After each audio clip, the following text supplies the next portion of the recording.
In a previous video, we've added a functionality which allows us to get the right controller and call the method on this controller based on what we actually have in our request, in our URL. In this video, what we're going to start with is get rid of this arrow, because it simply says that we obviously don't have index method on the page controller. And then we are going to start building the cookie component.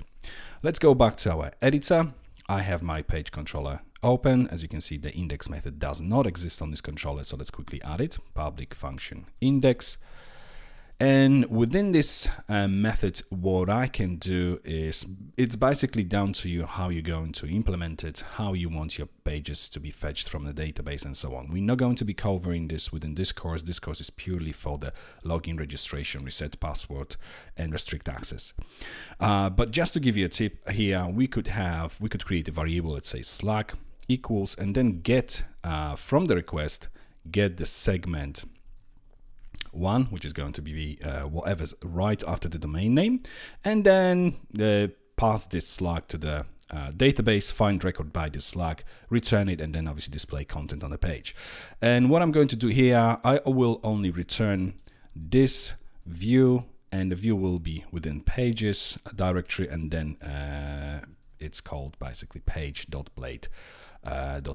So if we open our resources, we have views, pages, and then we have this page.blade.php, and all it says is basically it's got a heading saying page and then paragraph dynamic page content.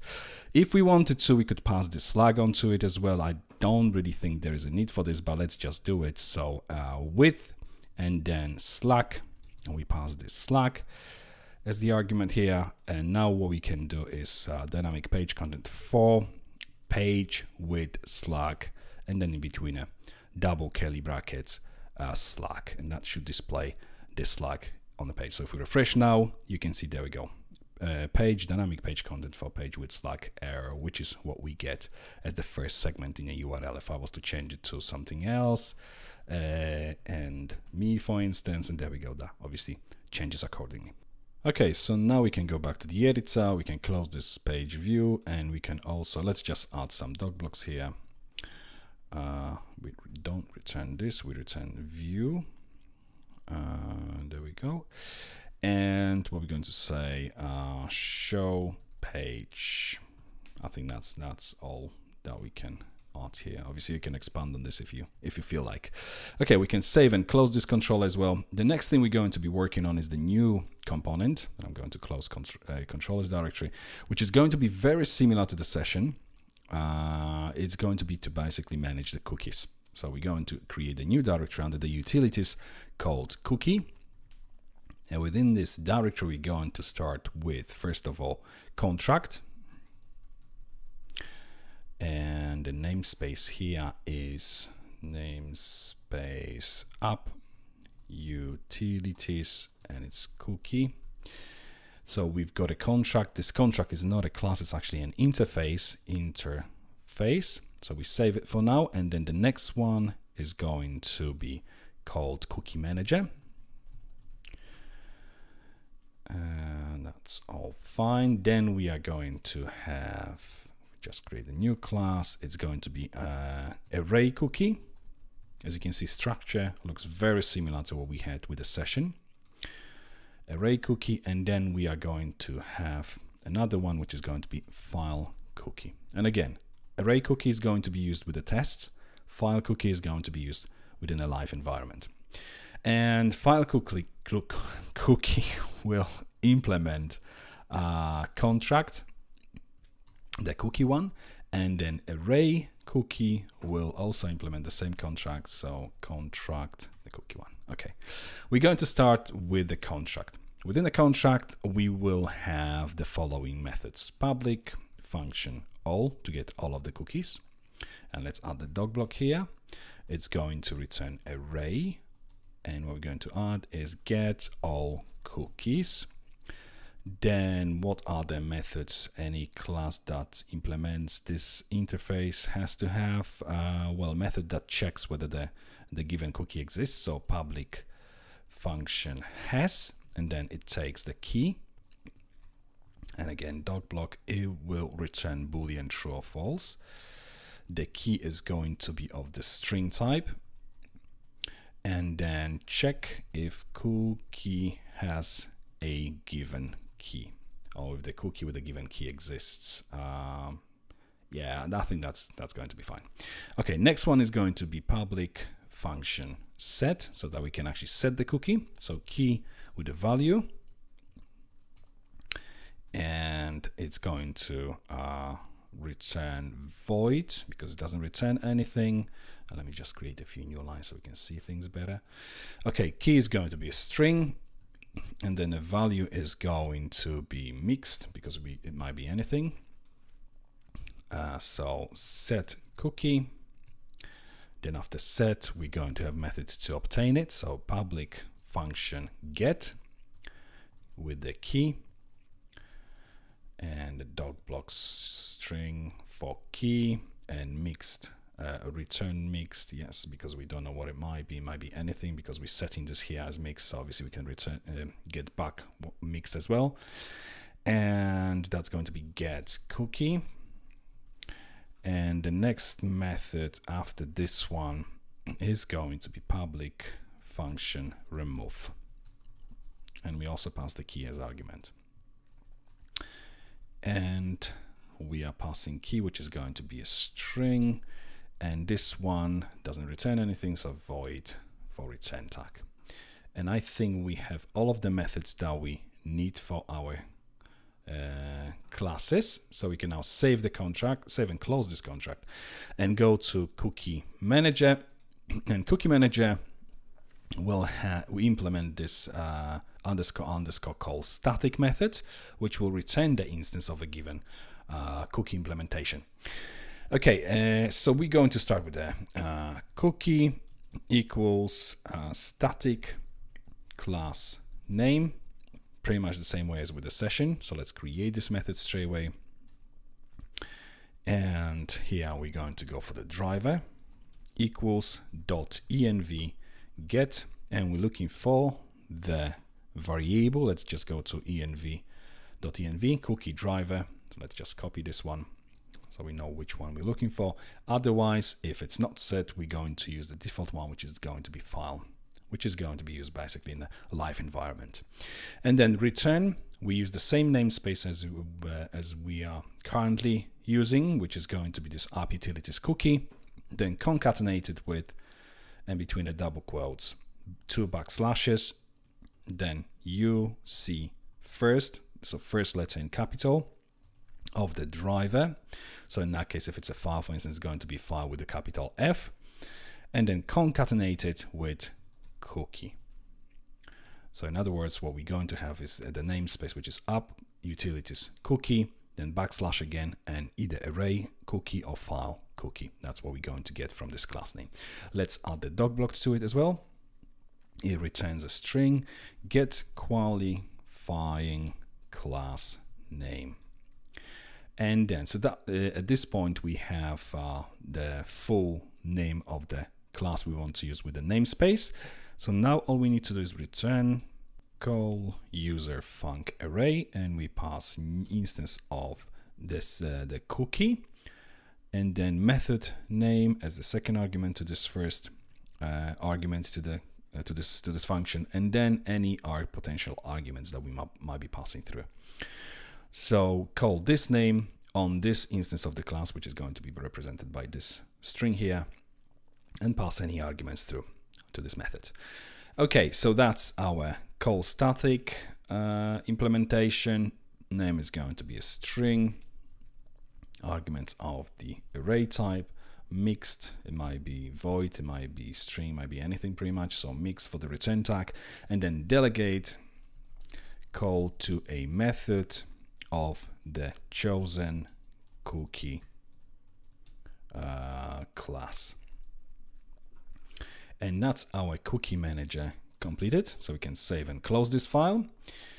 Now obviously we have this contract here for the array cookie and file cookie. As you can see, it's automatically highlighted in red here. So we're going to start with the array cookie. I'm going to automatically add the method stubs, so hit return, and there we go. So all these methods are now added here. Obviously we need to provide the implementations. But we're going to start with the private static property called cookie, which is going to be of an empty array type. Let's just add the dog block here as well. So get all cookies will simply be return static and then cookie, which is this property we just set. Then for the has method, we're going to check return is set and then static cookie with this key. Then for the set method, we want to set it, so static cookie and then with the key. That's what the value we want to this specific one to have. Then for the get method, we want to get it out of this cookie array. So it's going to be, first of all, we're going to check if, and then this has, and then the key as an argument. So if we don't have this, the cookie with this key, then return null. Otherwise, return static cookie and put the key in a bracket so we get the right item by its index. And then for the remove one, it's simply unsetting it. So unset static cookie and then the key. And that's our array cookie class implementation completed. We can save it and close it. Let's do the same with our file cookie. So add method stubs. And obviously, if you don't have these macros which are automatically adding method stubs, simply type it by hand, public function, and then obviously the name of the method, curly brackets, and then obviously implementation goes in between. So for all, we are going to return this time super global cookie. Then to check if the key exists, we're going to return is set, again using the super global cookie, and we're looking for the given key. Then for the set method, we are going to add another argument here called duration, even though the contract doesn't have it, but as long as we associate the default value with it, we're going to be fine. And let's add it to the dog blocks as well. And it will return void.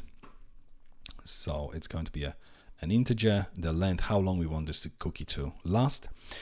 And we are going to use set cookie function, which takes key, then value we want to associate with this, duration, and then path. And we could probably add a few more, but let's quickly have a look at this documentation for set cookie. So open our browser, navigate.php.net. And if we type in set cookie in a search and hit it, there we go. There are quite a few arguments, as you can see. We've only used 4 of them, which is the name, value, then expire, and path. Let's have a look at these 4. We have a name of the cookie, then the value of the cookie, and then the expire, which is the time the cookie expires. This is a Unix timestamp, so is in number of seconds, since the epoch state stands for the 1st of January 1970, midnight basically. So from that time, number of seconds represented by this third argument.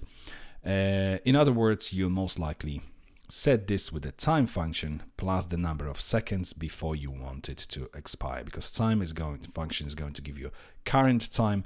So then you can add to it, which is basically going to give you the time where you want this given cookie to expire.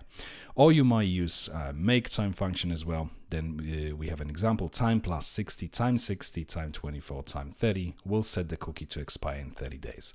Why? Because time, it's now, then plus 60 times 60, which is 60 seconds, times 60 minutes.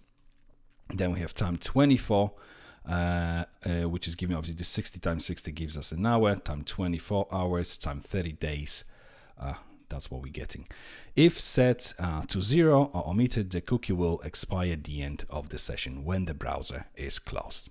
And then we have a path, the path on a server in which the cookie will be available on. If set to / the cookie will be available within the entire domain.